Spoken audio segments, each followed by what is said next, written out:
roots in our and that it will soon disappear.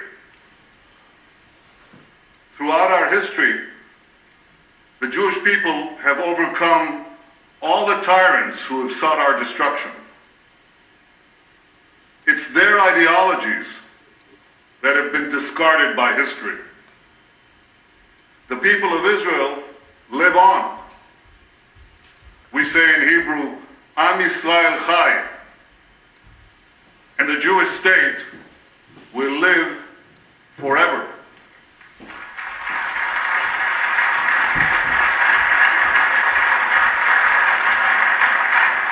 The Jewish people have lived in the land of Israel for thousands of years.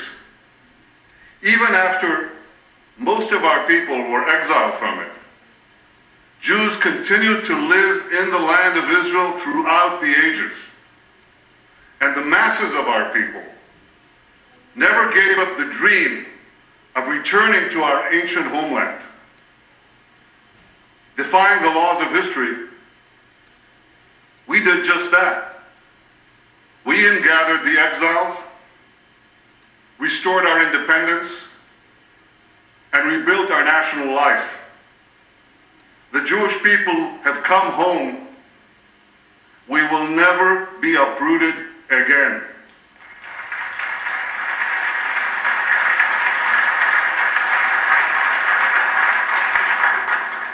Yesterday was Yom Kippur, the holiest day of the Jewish year. Every year for over 3 millennia, we have come together on this day of reflection and atonement. We take stock of our past.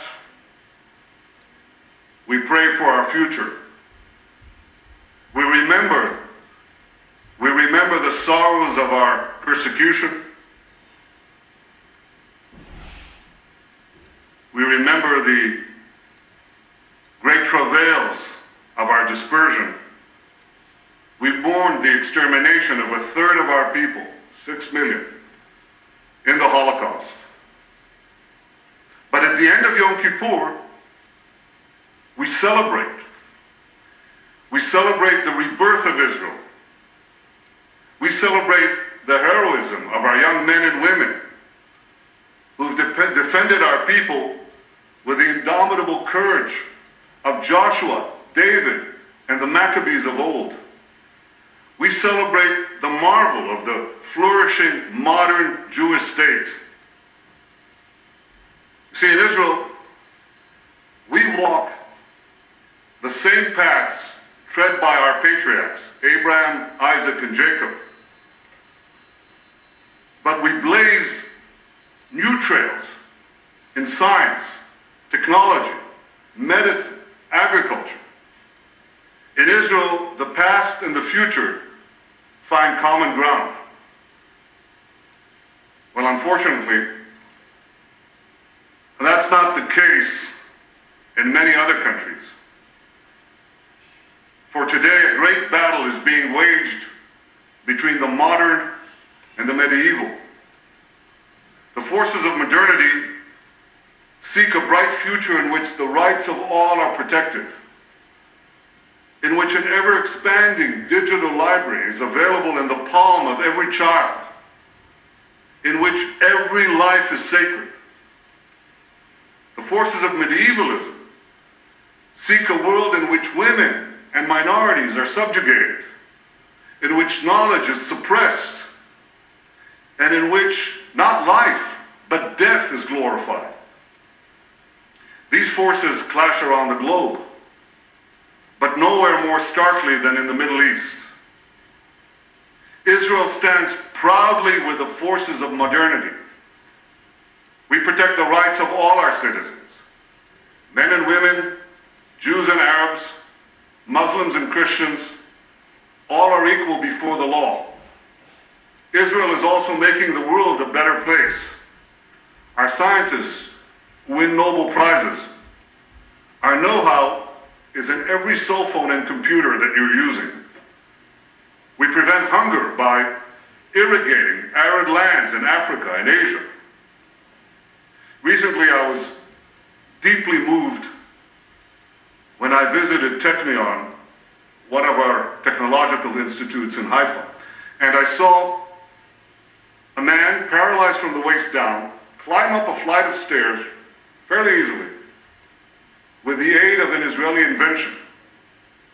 And Israel's exceptional creativity is matched by our people's remarkable compassion.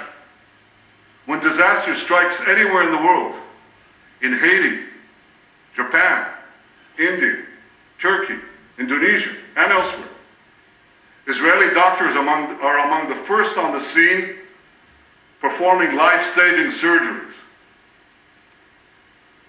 In the past year, I lost both my father and my father-in-law. In the same hospital wards where they were treated, Israeli doctors were treating Palestinian Arabs. In fact, every year, thousands of Arabs from the Palestinian territories and Arabs from throughout the Middle East come to Israel to be treated in Israeli hospitals by Israeli doctors. I know you're not going to hear that from speeches around this podium, but that's the truth. It's important that you're aware of this truth. And it's because Israel cherishes life that Israel cherishes peace and seeks peace. We seek to preserve our historic ties and our historic peace treaties with Egypt and Jordan. We seek to forge a durable peace with the Palestinians. President Abbas just spoke here. I say to him and I say to you, we won't solve our conflict with libelous speeches at the UN. That's not the way to solve it. We won't solve our conflict with unilateral declarations of statehood. We have to sit together, negotiate together, and reach a mutual compromise in which a demilitarized Palestinian state recognizes the one and only Jewish state.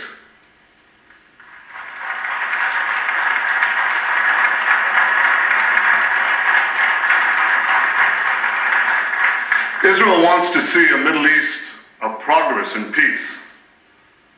We want to see the three great religions that sprang forth from our region, Judaism, Christianity, and Islam, coexist in peace and in mutual respect. Yet the medieval forces of radical Islam, whom you just saw storming the American embassies throughout the Middle East, well, they oppose this. They seek supremacy over all Muslims. They're bent on world conquest. They want to destroy Israel, Europe, America.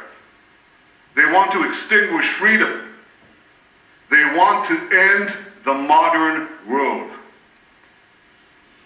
Now, militant Islam has many branches, from the rulers of Iran with their revolutionary guards, to Al-Qaeda terrorists, to the radical cells lurking in every part of the globe. But despite their differences, they are all rooted in the same bitter soil of intolerance.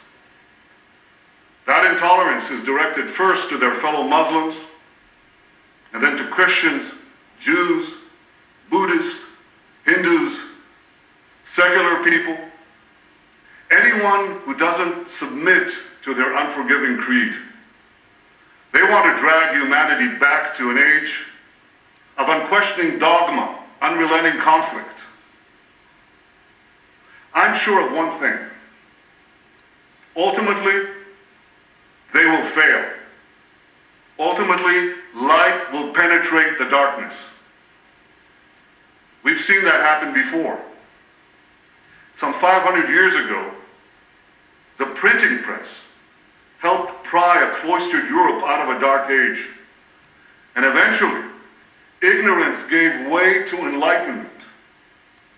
So too, a cloistered Middle East will eventually yield to the irresistible power of freedom and technology. And when this happens, our region will be guided not by fanaticism and conspiracy, but by reason and curiosity. I think the relevant question is this. It's not whether this fanaticism will be defeated.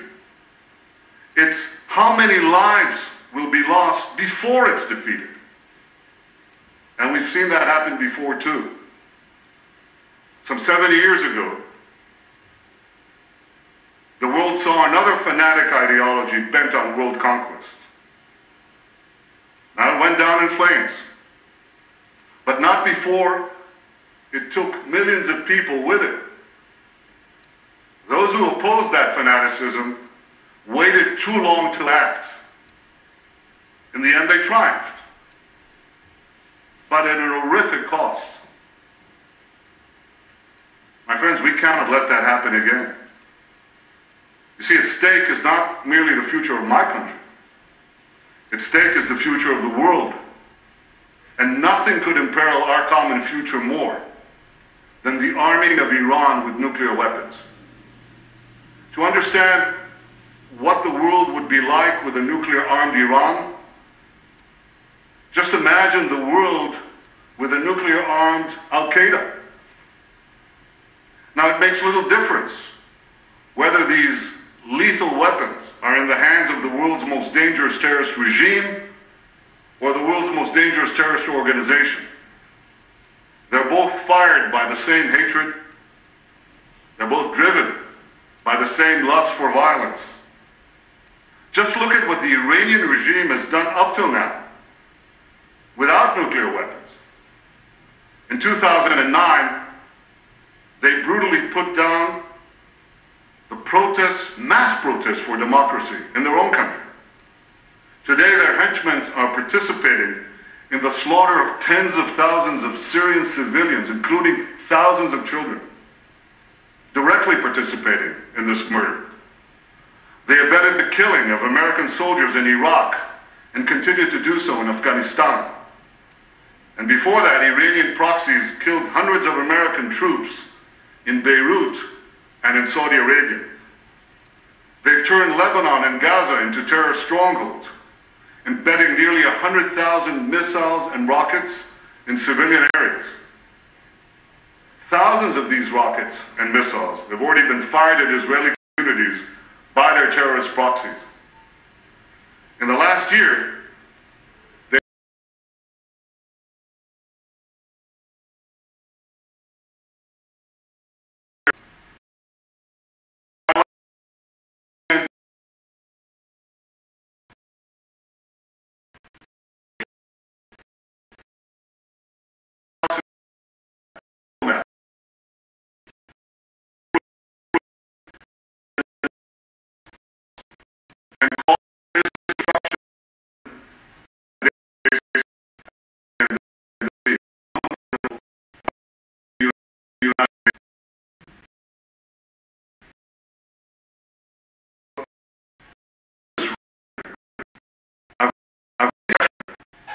without nuclear weapons. Just imagine Iranian aggression with nuclear weapons. Imagine their long-range missiles tipped with nuclear warheads. Their terror networks armed with atomic bombs. Who among you would feel safe in the Middle East? Who'd be safe in Europe? Who'd be safe in America? Who'd be safe anywhere? Now, there are those who believe that a nuclear-armed Iran can be deterred like the Soviet Union. That's a very dangerous assumption. Militant jihadists are not secular Muslims. Militant jihadists behave very differently from secular Marxists. There were no Soviet suicide bombers, yet Iran produces hordes of them. Deterrence worked with the Soviets because every time the Soviets faced a choice between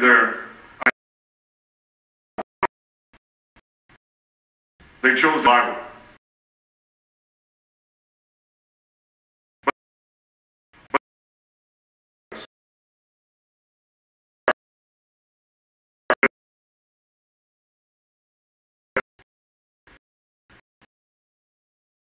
told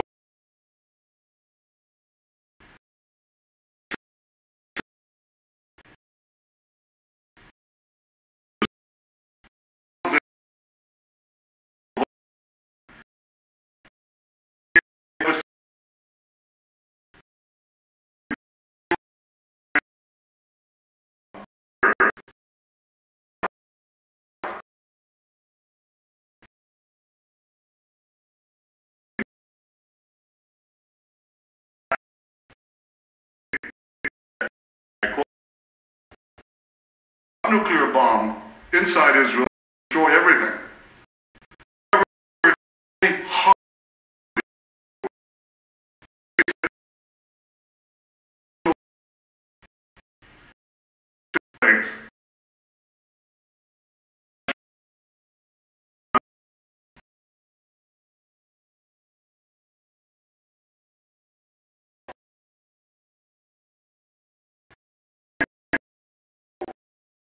Begun to nuclear-armed Iran would actually stabilize the Middle East. Yeah, right. That's like saying a nuclear-armed Al-Qaeda would usher in an era of universal peace. Ladies and gentlemen, I've been speaking about the need to prevent Iran from developing nuclear weapons for over 15 years. I spoke about it in my first term in office as Prime Minister.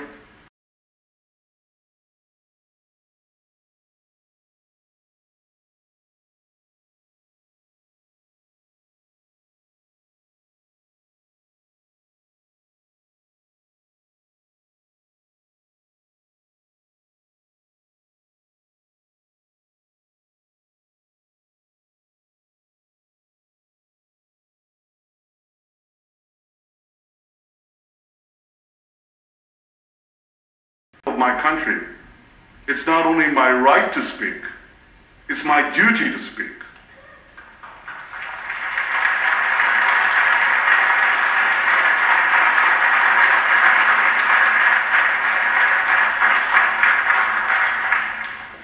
And I believe that this is the duty of every responsible leader who wants to preserve world peace.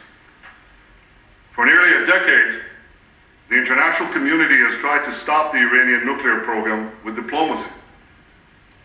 Well, that hasn't worked. Iran uses diplomatic negotiations as a means to buy time to advance its nuclear program. For over 7 years, the international community has tried sanctions with Iran. Under the leadership of President Obama, the international community has passed some of the strongest sanctions to date.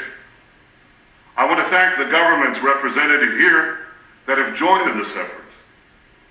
It's had an effect. Oil exports have been curbed, and the Iranian economy has been hit hard. It's had an effect on the economy. But we must face the truth. Sanctions have not stopped Iran's nuclear program either. According to the International Atomic Energy Agency, during the last year alone, Iran has doubled the number of centrifuges in its underground nuclear facility in Qom. So with this late hour, there's only one way to peacefully prevent Iran from getting atomic bombs. And that's by placing a clear red line on Iran's nuclear weapons program.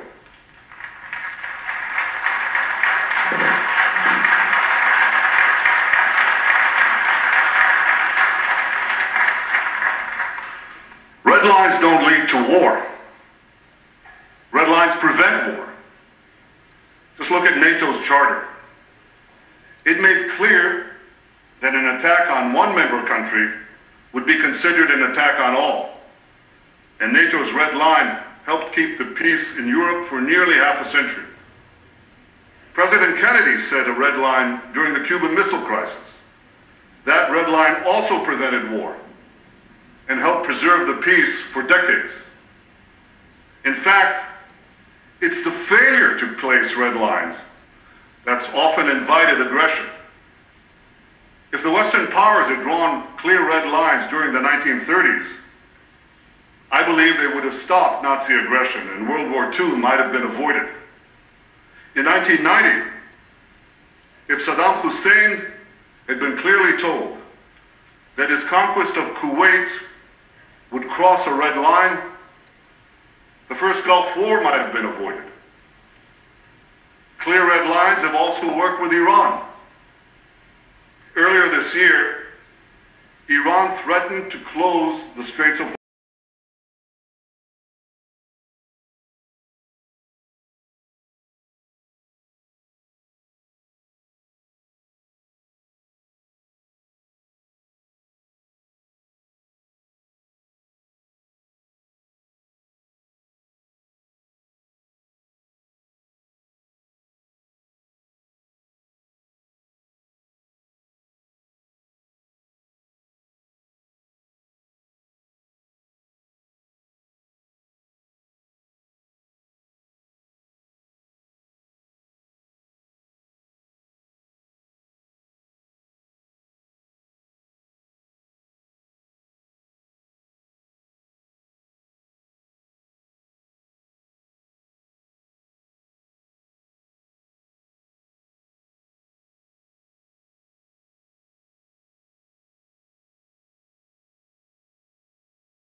into the second stage.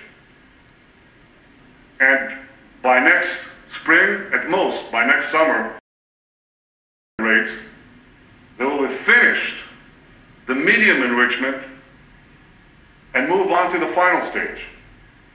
From there, it's only a few months, possibly a few weeks, before they get enough enriched uranium for the first bomb. Ladies and gentlemen, what I've told you now is not based on secret information. It's not based on military intelligence. It's based on the public reports of the International Atomic Energy Agency. Anybody could read them. They're online. So if these are the facts, and they are, where should a red line be drawn? A red line should be drawn right here.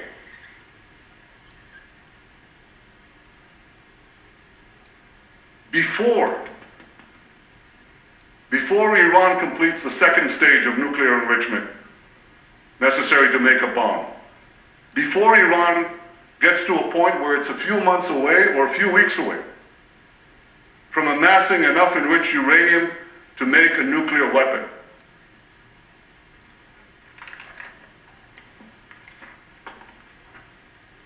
Now, each day that point is getting closer. And that's why I speak today with such a sense of urgency. And that's why everyone should have a sense of urgency. Now, there are some who claim that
completes the enrichment, faced with a clear red line, Iran will back down. And this will give more time for sanctions and diplomacy to convince Iran to dismantle its nuclear weapons program altogether. 2 days ago from this podium, President Obama reiterated that the threat of a nuclear-armed Iran cannot be contained. I very much appreciate the President's position, as does everyone in my country. We share the goal of stopping Iran's nuclear weapons program. This goal unites the people of Israel. It unites Americans, Democrats and Republicans alike. And it is shared by important leaders throughout the world. What I have said today will help ensure that this common goal is achieved. Israel is in discussions with the United States over this issue. And I am confident that we can chart a path forward together. Ladies and gentlemen, the clash between modernity and medievalism need not be a clash between progress and tradition. The traditions of the Jewish people go back thousands of years. They're the source of our collective values, the foundations of our national strength. At the same time, the Jewish people have always looked towards the future. Throughout history, we've been at the forefront of efforts to expand liberty, promote equality, and advance human rights. We champion these principles not despite of our traditions, but because of them. We heed the words of the Jewish prophets Isaiah, Amos, and Jeremiah to treat all with dignity and compassion, to pursue justice and cherish life, and to pray and strive for peace. These are the timeless values of my people, and these are the Jewish people's greatest gift to mankind. Let us commit ourselves today to defend these values so that we can defend our freedoms and protect our common civilization.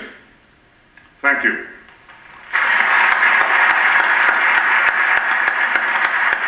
The Prime Minister of Israel addressing the United Nations General Assembly and speaking on a number